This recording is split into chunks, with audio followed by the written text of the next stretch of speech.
नमस्कार। नमस्कार बच्चों, आगे की ओर बढ़े। कल तक हमने दो प्रकार की ग्रंथियों की बात कर ली थी, एक बहिस्रावी, दूसरी अंतःस्रावी। अंतःस्रावी को हमने लैंगरेंस की दीपिकाएं कहा था और बहिस्रावी को हमने क्या बोला था, एसिनाई। एसिनाई में हमने लास्ट में बोला था बच्चों, इसमें जो कोशिकाएं पाई जाती है उन्हें बोलेंगे एफ सेल। कौन सी सेल बोलेंगे? F cell. तो इससे आगे हम बढ़ते हैं। ये जो एफ सेल होगी ना बच्चों, हमने अल्फा, बीटा और डेल्टा तीनों प्रकार की कोशिकाओं को पढ़ लिया था। और नंबर 4 पर जो कोशिका हम पढ़ेंगे वो कौन सी थी बच्चों? एफ सेल, एफ कोशिका थी। तो क्या होता है एफ कोशिका में, आप देखिएगा ये बहिस्रावी ग्रंथियों में आती है। कौन सी ग्रंथियों में आएगी? बहिस्रावी ग्रंथियों में। कंप्लीट है। कहने का मतलब ये कोशिकाएं किसका स्त्राव करेगी कि साहब ये कोशिकाएं एंजाइम का क्या कर देगी? स्त्राव कर देगी। अब एंजाइम क्या होगा? अग्नाशय है तो कौन सा रस का स्त्राव करेगी बच्चों? अग्नाशय रस का स्त्राव करेगी। कौन से रस का स्त्राव करेगी यह ग्रंथियां? अग्नाशय रस का स्त्राव करेगी। इस चीज को विशेष तौर से याद रखना बच्चों। जो एफ सेल है वो कौन से रस या कौन से एंजाइम का स्त्राव करेगी? अग्नाशय रस का स्त्राव करेगी। यहाँ वो बात क्या हो जाती है बच्चों? कंप्लीट।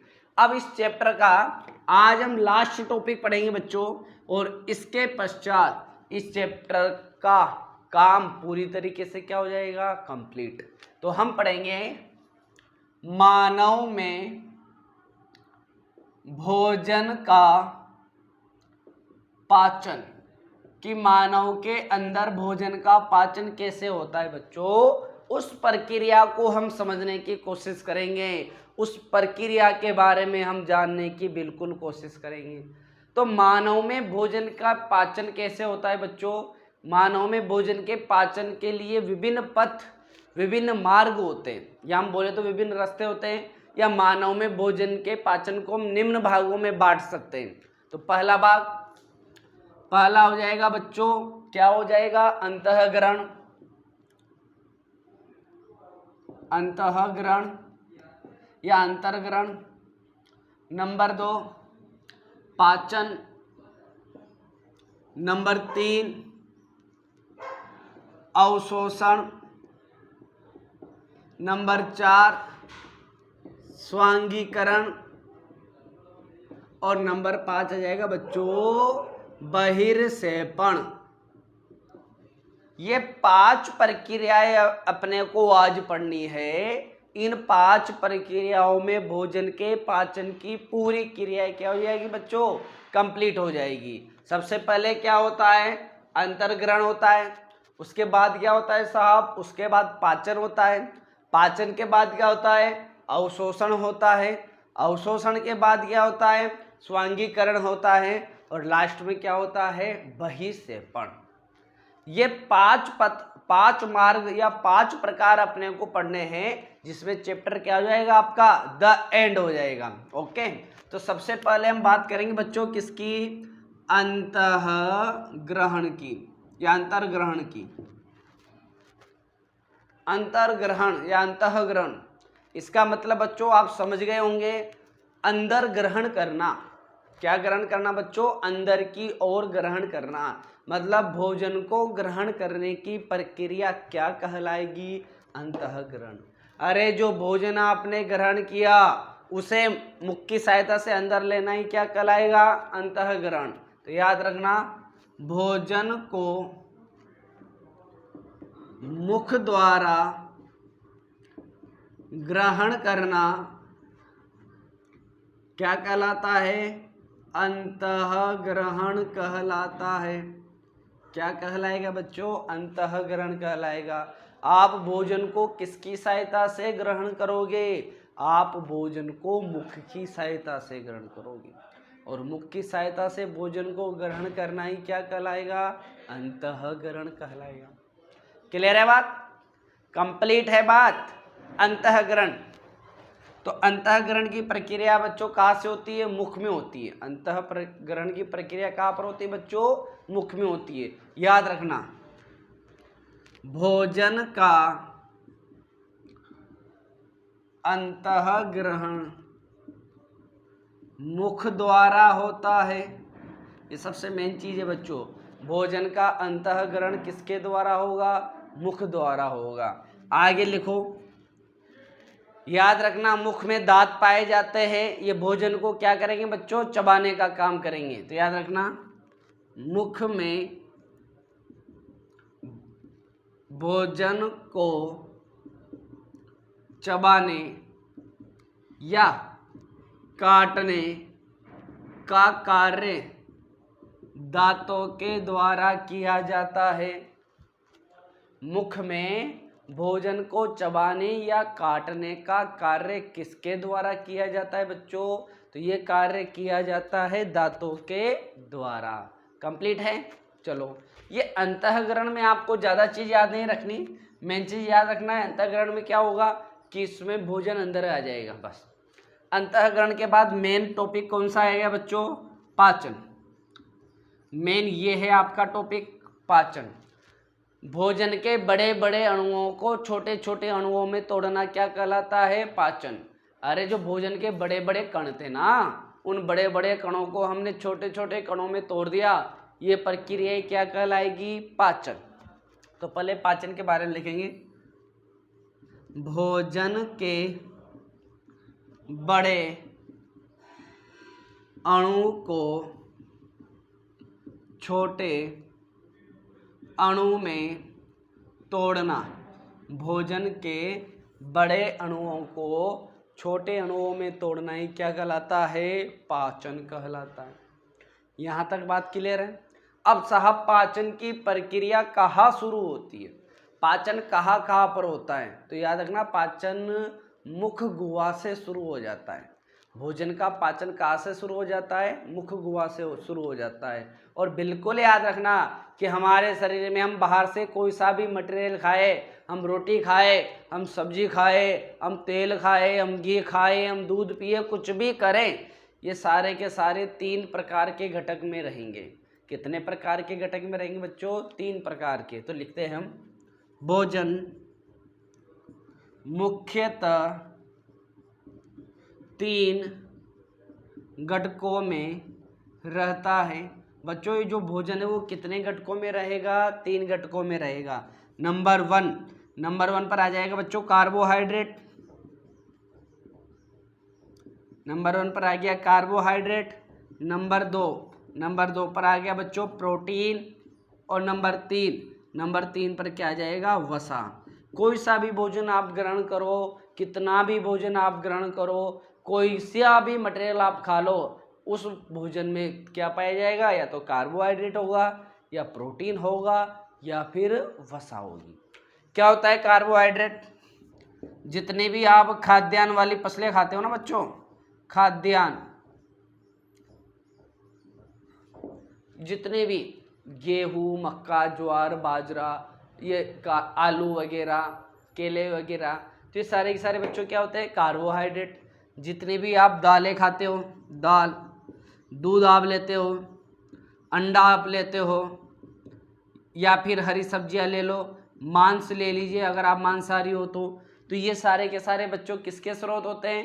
प्रोटीन के स्रोत होते हैं। और वसा में क्या क्या आ जाएगा? वसा में बच्चों एक तो आ जाएगा तेल, और एक क्या आ जाएगा? एक आ जाएगा घी। तो तेल और घी का अगर आप सेवन करते हो तो बच्चों किस रूप में रहेगी? वसा के रूप में रहेगी।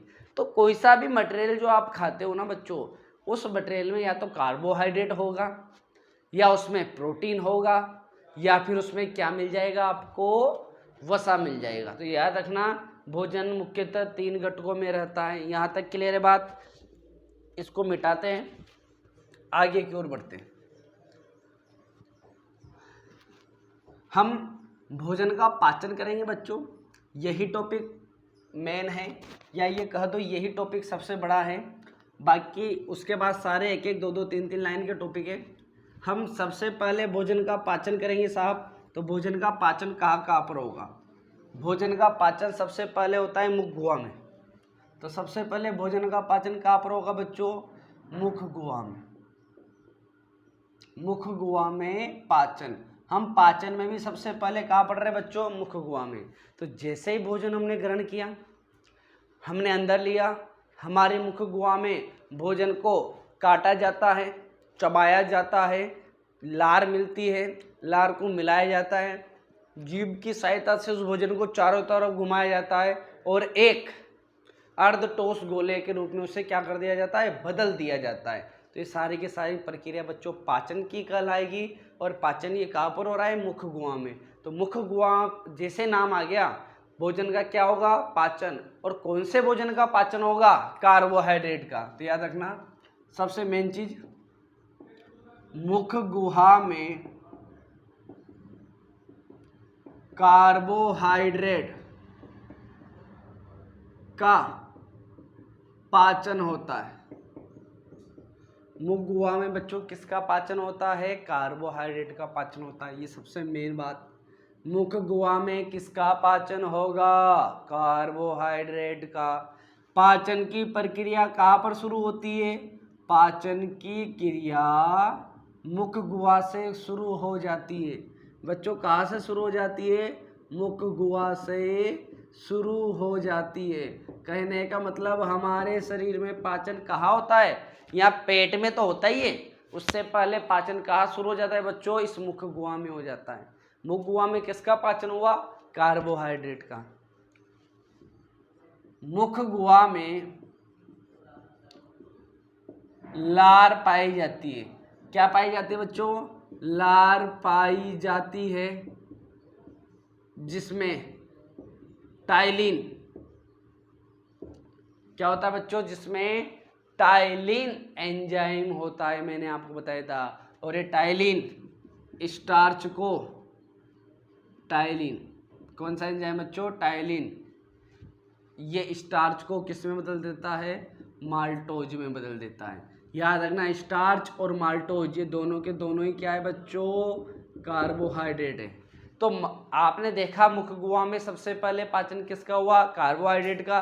कार्बोहाइड्रेट आपने कुछ भी खाया, मान लीजिए आपने गेहूं की रोटी खाई, कार्बोहाइड्रेट, तो वो किस रूप में होगा बच्चों? स्टार्च के रूप में। और स्टार्च का पाचन कौन करेगा? टाइलिन स्टार्च को किस में तोड़ देगा? माल्टोज में। फिर धीरे धीरे धीरे इसका नीचे भी पाचन होता है, परंतु मुख गुहा में शुरुआत हो जाती है और मुख गुहा में पाचन कौन करेगा बच्चों? टाइलिन करेगा। कंप्लीट है। मुख गुहा में जो अर्धठोस भोजन बनता है, याद रखना बच्चों मुख गुहा में अर्धठोस जो भोजन बनेगा ना, जिसे आपने बहुत से बार मुंह खोला होगा तो भोजन चब कर अर्धठोस हो जाता है या गोल संरचना में बदल जाता है। तो मुख गुहा में जो अर्धठोस भोजन बनता है उसे बोलस, या फिर एक नाम और है पता होगा आपको, निवाला, उसे हम क्या बोलेंगे? या तो बोलस बोलेंगे या फिर निवाला कहते हैं। तो याद रखना बच्चों मुख गुहा में जो भोजन आपने लिया, ग्रहण किया, चबाया, लार मिलाई, लार मिलाने के बाद जो अर्धठोस, टोस तो होगा परंतु अर्धठोस के रूप में होगा, तो अर्धठोस जो भोजन बनेगा उसका क्या नाम है बच्चों? बोलस या निवाला। ये बात के लिए होना चाहिए। कंप्लीट है। ये हो गया भाई साहब मुख गुहा में पाचन। मुख गुहा के बाद सीधा पाचन की प्रक्रिया कहाँ होगी? अमाशय में। बच्चों इसके बाद पाचन की प्रक्रिया कहाँ पर हो जाएगी? इसके बाद पाचन की प्रक्रिया होगी अमाशय में। अब भोजन मुख गुहा से कहाँ चला गया? अमाशय में चला गया यहाँ, और अमाशय में भोजन का क्या होगा? पाचन होगा। याद रखना यहाँ पर अमाशय में जठर रस क्या पाया जाता है बच्चों? जठर रस पाया जाता है। अमाशय में क्या पाया जाता है बच्चों? जठर रस पाया जाता है, जिसमें हाइड्रोक्लोरिक अम्ल HCl, पेप्सिनोजन,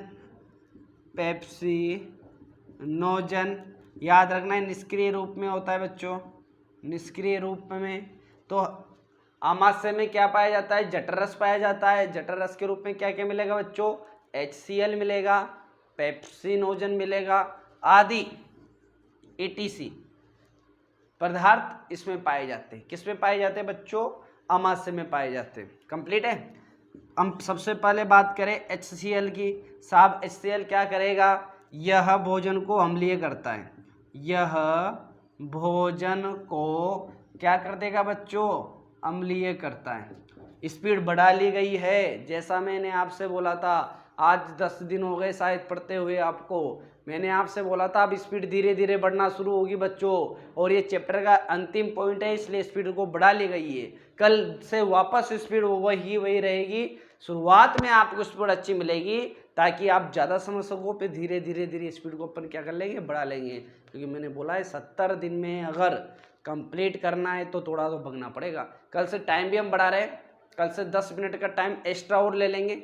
और केमिस्ट्री में बच्चों आपके साथ ये होगा, केमिस्ट्री में भी कल से 2 क्लास लगेगी। एक क्लास तो एजी केमिस्ट्री की लगेगी जो आपको ब्रजराज जी पढ़ाएंगे, जो 12वीं से संबंधित है, जो भी आपने पढ़ी होगी 11वीं 12वीं से संबंधित है। और एक क्लास दूसरी लगेगी केमिस्ट्री की, जो जसवीर जी के द्वारा आपको पढ़ाई जाएगी। तो केमिस्ट्री के बच्चों 2 क्लास तुम्हारे पास हो गई। एग्रीकल्चर में भी तुम्हारे जो कल से लगेगी बच्चों वो 40 मिनट के ऊपर ही लगेगी क्लासें, और बायो में भी तुम्हारी 40 मिनट के ऊपर ही लगेगी। क्योंकि सिलेबस टाइम से करना है अपने को, मेन होता है सिलेबस भी टाइम से करना। हमारा एक चैप्टर कंप्लीट हो गया, हमें टोटल इसमें 14 चैप्टर क्या करना है? कंप्लीट। तो अब भगना शुरू होगा, और कैसे भगेंगे वो मैं आपको सब बता दूंगा। बस आप इसकी तैयारी कीजिए, बुधवार को उसका टेस्ट होगा, देखते हैं कितने नंबर आप लाते हो। कंप्लीट है बच्चों। तो HCl क्या होगा? यह भोजन को अम्लीय कर देता है। ये भोजन को क्या कर देगा बच्चों? अम्लीय कर देगा। अम्लीय क्यों कर देगा? क्योंकि ये बहुत ज़्यादा अम्लीय होता है। इसकी pH कितनी होती है? याद रखना 1 से 2 होती है। इसकी pH कितनी होती है बच्चों? 1 से लेकर 2 हो सकती है। तो फटाफट छाप लो इसको, आगे की ओर हम बढ़ेंगे।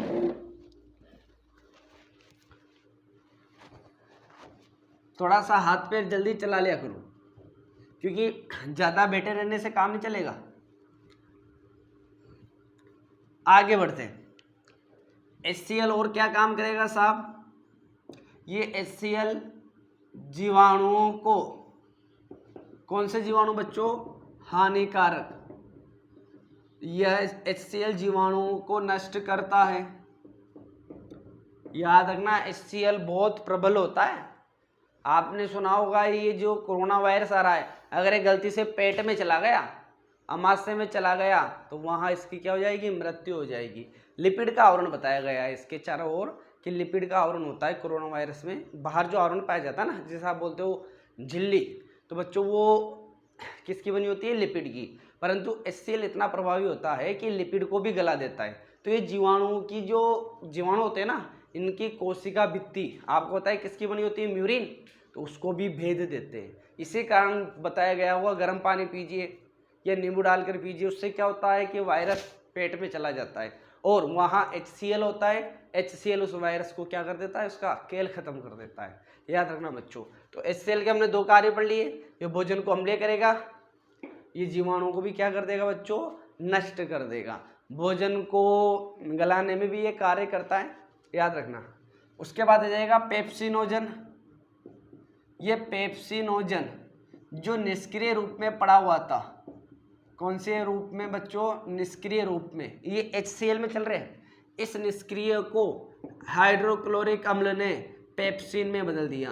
किस में बदल दिया बच्चों? पेप्सिन में। और ये पेप्सिन कैसा हो गया? सक्रिय हो गया। ये अपनी शक्तियों को भूल गया था, इसे शक्तियाँ याद दिलाई और पेप्सिन में बदल गया। ये HCl के 3 काम हो गए।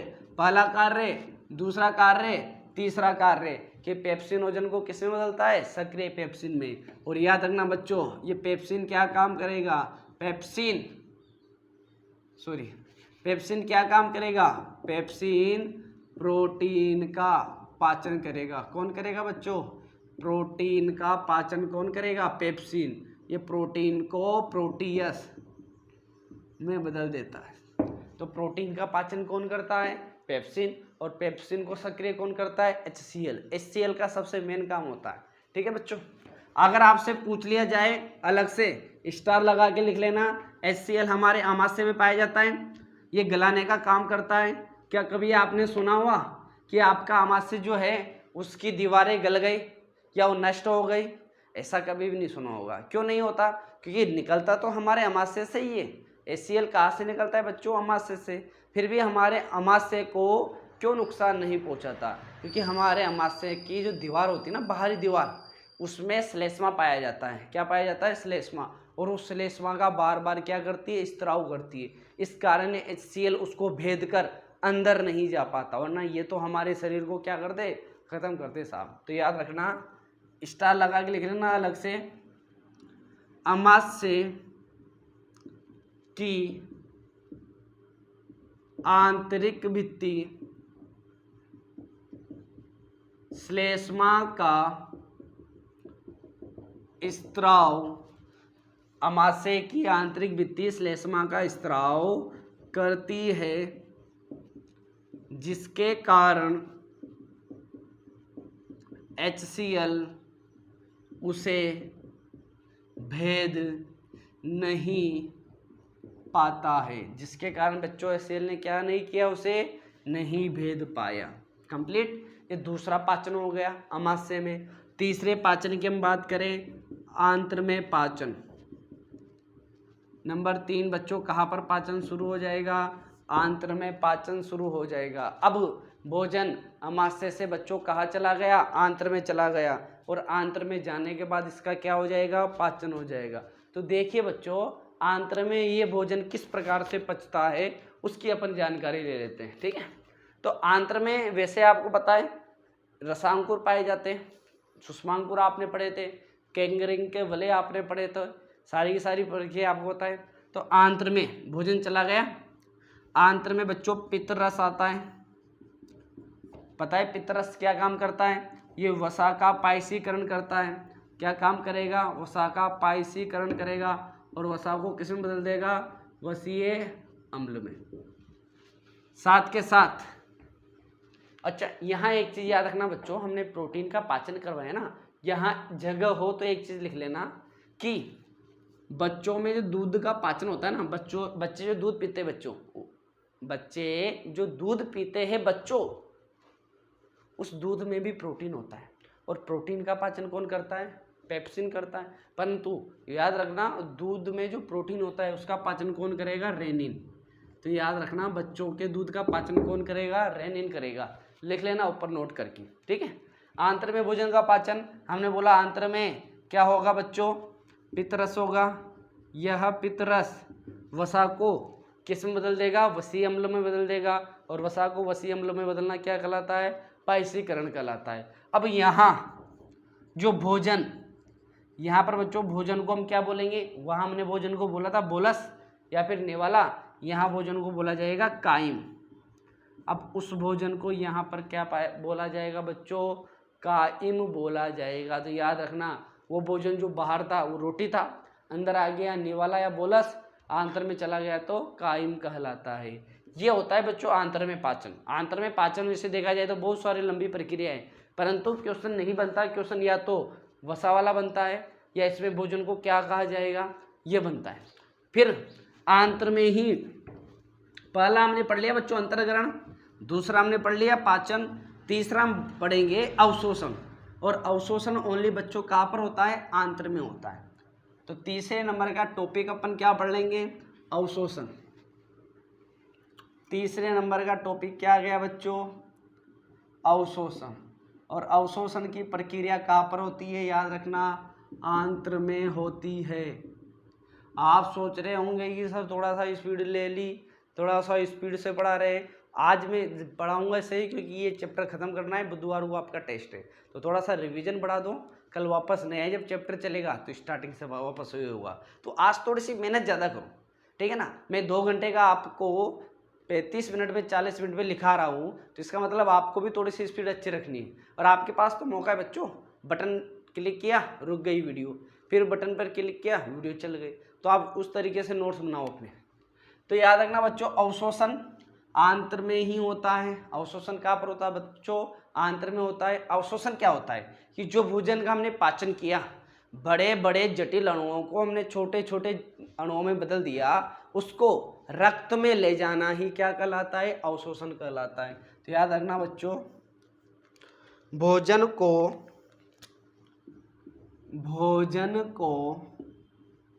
रुधिर में पहुंचाना क्या कहलाएगा, अवशोषण कहलाता है। भोजन को रुधिर में पहुंचाना ही क्या कहलाता है, अवशोषण कहलाता है। और याद रखना अवशोषण कहाँ होगा, अवशोषण छोटी आंत्र, और छोटी आंत्र का एक नाम और लिखा था मैंने आपको, शुद्रांत में होता है। बच्चों शुद्रांत के भी दो भाग हमने पढ़े थे। भोजन का अवशोषण कहाँ पर होता है, छोटी आंत्र में, इसे हमने क्या बोला था, शुद्रांत। और शुद्रांत के भी कौन से भाग में बच्चों, इलियम में। इलियम में रसांकुर व सुषमांकुर अधिक पाए जाते हैं। याद रखना बच्चों, छोटी आंत्र में होता है, छोटी आंत्र के भी कौन से भाग में होता है, छोटी आंत्र के इलियम वाले भाग में होता है। क्यों होता है, क्योंकि इलियम वाले भाग में रसांकुर व सुषमांकुर ज्यादा पाए जाते हैं। इस कारण भोजन का अवशोषण कहाँ होता है, छोटी आंत्र में होता है। इसके बाद अवशोषण के बाद नंबर 4 पर बच्चों हम चलेंगे। नंबर 4 क्या आ जाएगा, स्वांगीकरण। नंबर 4 टॉपिक क्या है बच्चों, स्वांगीकरण। अब वो भोजन जो हमारे आंत्र से रुधिर में चला गया था, अब वह भोजन रुधिर से कोशिकाओं में चला जाता है, जिससे हमें क्या मिलती है, ऊर्जा मिलती है। इस प्रक्रिया को हम क्या बोलेंगे, स्वांगीकरण। तो मेन बच्चों इनकी परिभाषा याद रखना, भोजन का रुधिर से कहा जाना बच्चों, कोशिका में पहुंचना। कोशिका में पहुंचना क्या कहलाता है, स्वांगीकरण। ये सबसे मेन चीज है बच्चों, भोजन का रुधिर से कोशिका में पहुंचना। जो रुधिर में था ना भोजन, अब वो रुधिर से कहाँ पहुंच जाएगा, कोशिकाओं में पहुंच जाएगा, सेल में पहुंच जाएगा। कोशिकाओं में पहुंचेगा जब तो विभाजन करेगी, कोशिका में पहुंचेगा जब तो वृद्धि करेगी बच्चों ही।